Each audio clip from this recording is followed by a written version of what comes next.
Today for this episode, we have someone from Bangladesh, Saklain. Hello, Saklain. How are you doing today? Hello, Mike. Thank you for having me for this, and I'm really excited, and I'm doing good. And how about you? I am also doing fantastic. I'm doing fantastic. So, tell us a little bit about yourself, where you fr are from, for example. How old are you, etc. Right. So, as you know, that my name is Saklan, and I'm from Bangladesh, and I live in the capital of Bangladesh, which is called Dhaka. Mhm, And basically, I have been born and brought up here in Dhaka so I've been living all my life here, and mhm. I'm 29 years of age, and and I'm working in the human resources field here in Bangladesh. Makes sense. Makes sense. Now, Yeah. some of my students are probably not familiar with Bangladesh, as most of my students are either Latin America, some are from India, so some of them will know of the area, right? Tell us a little bit about Bangladesh. Right. So Bangladesh is a South Asian country. We have six seasons, and our national animal is the Royal Bengal tiger, Hmm. and our national flower is the water lily. So Bangladesh has, as I mentioned, I think that we have six seasons, Mhm, and most of Bangladesh, and it is called the land of the rivers. We have over 700 rivers in the country. mhm, So it's like the rivers are like the mhm, veins which flows through the country. mhm, So mhm. that is in short what Bangladesh. Makes sense. Makes sense. Yeah. I was reading some statistics before our meeting. First of all, Bangladesh has something like 170 million people, right? Yeah, that's right. So that's right. We have 170 million people Hmm. uh, because uh, because it's the fact that because Bangladesh is a riverine country, as I mentioned, and it has some of the world's most fertile lands. So during Hmm. the very early on, like during the Indus Valley civilization, I don't know if you know about it. From around that time, we had people settling in this Bangladesh region. Hmm. So this region has been habitable for thousands of years. Hmm. So because this area has been populated by humans for a very long time, that's why we have at the moment a lot of people. And Bangladesh, as I mentioned, we have a fertile land. So Bangladesh can sustain this huge population because we have an abundance of water and food. Makes sense. Yeah. Makes sense. Another statistic that I read before our meeting was that there are 700,000 native English speakers or people who consider themselves to be native speakers as well, growing, I believe based on growing up with English in the household, right? Um, Yeah. so that it's less than 1% of the population, but that is also a very large amount of people who speak English natively in this country. Do you know a lot of people? Do you like have groups of people that you talk with in English on a regular basis? Right. So as you mentioned that even though it's 1%, still the number is 700,000. Well, because the total population of Bangladesh is so large that even 1% is a huge number. So yeah, yes, we have English medium schools in Bangladesh Hmm. where the medium of instruction in those schools is in English. Hmm. So there are a lot of people. Even I went to school in English medium school. I suppose that's one of the reasons why my English is, perhaps better than the average Bangladeshi, I think. Hmm. So Hmm. yeah, I think yeah, but those numbers are very little, as you mentioned, only 1%, because those English medium schools are expensive. Um, Not everybody can afford that. Most people go to the Bangla medium schools. Bangla is our native language. Bengali in English. We call yes, Bangla Bengal. in Mhm. yeah. Mhm. Yeah, the English, when the British came over, Bangladesh was under British rule. They Mhm. gave us the name Bengali. But in our native tongue, we call it Bangla. So Ah. my native language is Bangla. And yeah, so that's it. That there are English medium schools in Bangladesh, Hmm. and that's why there are people who are very good at English. But Hmm. still, that number is comparatively small if you count the total population. Hmm. Yes, yes, it's true. It's true. So a question that some of my students might have for you is let's say, they learn English, right? And they also go to Bangladesh. Is there a lot of activities for English learners to participate there? Like, for example, tourism or different things like that? Yeah, definitely. We have lots of tourism, tourist Mhm. spots, attractions. For example, you could go to the Sundarbans. I don't know if you have heard of it.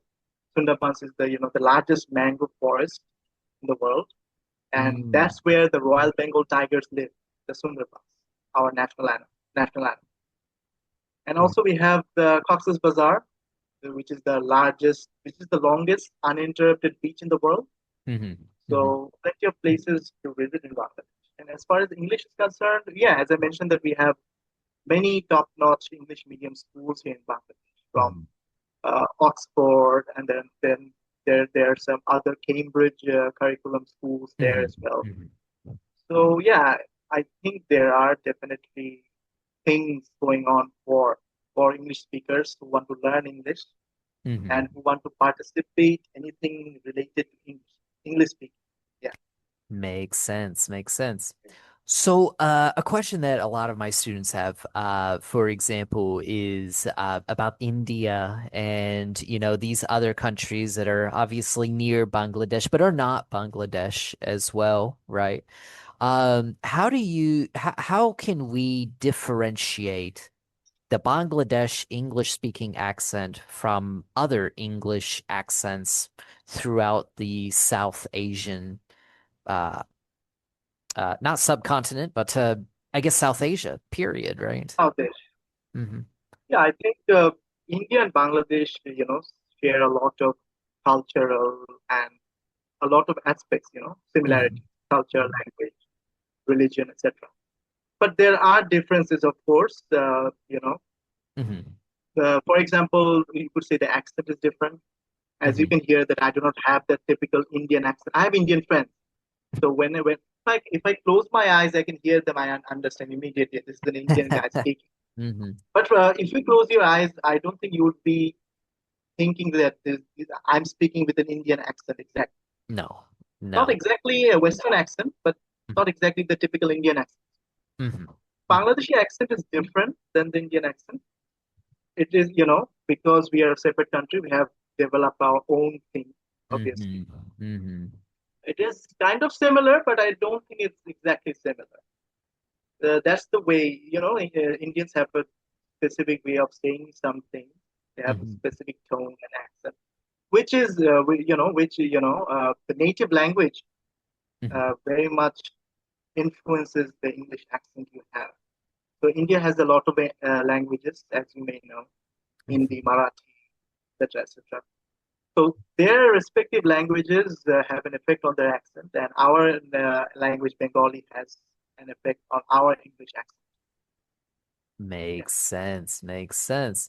Yes, I wanted to emphasize with my students at this particular moment, reiterate exactly what you said here, right? Is that accents are different, okay, between countries, between locations. I'm sure there are also Bengali people, right, who speak English that speak differently from you as well. So even in your Yeah, area, there are definitely people who don't speak yeah, exactly the same way you do either. yeah. Because you could say that I do not exactly speak with the accent of the typical Bangladeshi people because Mhm. I've learned English from a very young. Not Mhm. everyone gets to have that, so they may struggle a bit. They may not be as fluent as me. Mhm. So yeah, I guess if you really wanted a typical Bangladesh accent, I suppose you had to interview someone else. But yeah, I think yeah, but yeah, I am very much close to the local accent, you could say. Makes sense. Makes sense. Excellent. Excellent. There are, of course, other countries as well in South Asia South Asia. as well. Is there influence from those accents in Bangladesh as well? Perhaps I would say economically speaking, right? Since there's a lot of trade going on, do we have influences from other accents into Bangladesh from the Asian area as well? I think locally, I don't think we have much influence from our immediate neighbors. The Okay. influence is mostly through the English-speaking world, like America, Britain, Australia, especially the American English and the British English. Mm-hmm. Some people prefer the American way of saying things. Some people, Mm-hmm. uh, prefer the British way. In Bangladesh, mostly we start with the British way of saying things, the Mm-hmm. British style of English, the spellings and all that, Mm-hmm. because we were part of the British Empire once, so Mm-hmm. that sort of still remained. But due to the social media nowadays, a lot of people are learning the American accent now. But Mm-hmm. when I was growing up, we almost strictly learned the British English. Yes, that makes sense. Globalization and media use, right, over time kind of standardizes accents Yeah, as standardized. It kind of uh, dissolves some of the variations, but Mhm. also makes English learning easier. So there are pros and cons. Yeah. It's very true. It's very true. Okay. Is there any unique vocabulary in your accent that maybe would not be taught, for example, in an English school outside of Bangladesh? Yeah, I think, for example, some of the words we share, the South Asia, I think, because, for example, I think, in America you call eggplant, right? Oh yeah. Eggplant. But yeah, this eggplant is again in Britain, it's called aubergine, I think, which they got from the French. hmm But hmm in India, Bangladesh, in English, we call it brinjal. I don't think brinjal is used by Hmm. British or American people. It's something we came up with. I don't know how. Brinjal, right. But we do not call brinjal in Bengal. We call it begun. But in English, we came up with this vocabulary, brinjal. Oh my gosh. Yeah, Yeah, that is a big change. yeah, I don't know how. I suppose we just came up with it. Makes sense. Makes sense. What about, for example, everyday vocabulary, right? Like, for example, intersections may be different, or crosswalks, or different things like that. Yeah, well, as I mentioned, we started learning in British Mm-hmm. way of saying things, British English. But due to Mm-hmm. globalization now, a lot of American content we consume. So we sort of mix now, mix Mm-hmm. match something. We sometimes call, for example, the lift, elevator, lift. When I was younger, we always used to call the lift lift. Mm-hmm. But now Mm-hmm. we also call it elevator. We also call it lift. Now we call pavement. We also call it sidewalk, like the Americans. Now it's Nice. mixed. It's Mm-hmm. gotten a bit mixed. Yeah. Interesting. So, Whichever people prefer, they use that. makes sense. Makes sense. So the English that you speak is evolving actively based on outside of influences, basically, right? Yeah, very much. Makes Due to social sense. media, and everyday media consumption, things are evolving. And I think this is happening globally everywhere. Yeah, it's true. It's true. I have I've already had interviews with two different British people so far in the Right. course, right? And they say things very differently, right? Like Very true. crossing, and I have somebody from South Africa and they call the lights at the stops robots. All right. They The call South them Africa, their vocabulary is also very much like the British. If hmm you, I think you also. I have friends from South Africa, And I say them, you guys very much sound like the British, but not exactly. Yeah. Yeah, it's very true. It's very true. Well, is there anything that you would like to say to my to the English speaking, English learning students who are currently watching? Yeah, I would say that keep practicing English and do not stress over it. Learn it naturally. Like read books, watch movies, watch podcasts, watch documentaries. That's how I learn. Apart from the academic learning, I think academic more than the academic learning for me, the natural way of learning helped me a lot. Consuming media, movies, documentaries. I love watching documentaries. You know, I watch documentaries about lots of things: history, Mhm. sci-fi, uh, astrology. I love astronomy, especially. You know, uh, Knowing Mhm. about space Me because that's the too. big place we are unable to go, and I think that is humanity's greatest tragedy at the moment. We are Hmm. unable to explore such a vast territory. Hopefully, in the future. It's like what is that? What is that expression? We are 100 years too late to explore the Yeah, yeah. oceans, and I we're always too say, 100 years too early to yeah, explore space. Yeah, yeah. yeah, We're too much. We are born too much into the future to have, you know, the Earth is very much discovered already. The it's last place was America, right? The New World mm, discovered. But now we do not have much to discover on Earth. I'm sure there hmm. are places, but overall we have definitely mapped out the Earth, right? Due to satellite. We It's very, very much know, at least on the surface level, we know everything about mm, Earth. We do not know what's amazing. happening deep in the ocean. That's where we have to explore a little more. But on the surface level, we have very much gone everywhere. We have very much mapped Hmm. out everything using our satellites. But we have so much to explore in space. In Star Wars, is called space is called the final frontier, and I think that's the final place we have to go to explore. Ah, not Star Wars, Star Trek. Star Star Trek. Trek. Sorry, yeah, I Yeah. mixed it. Very much. Both are names Yeah. so close. It's okay. It's okay. Don't I'm glad we corrected this now, just for the fans out there who will fight Yeah, over the two.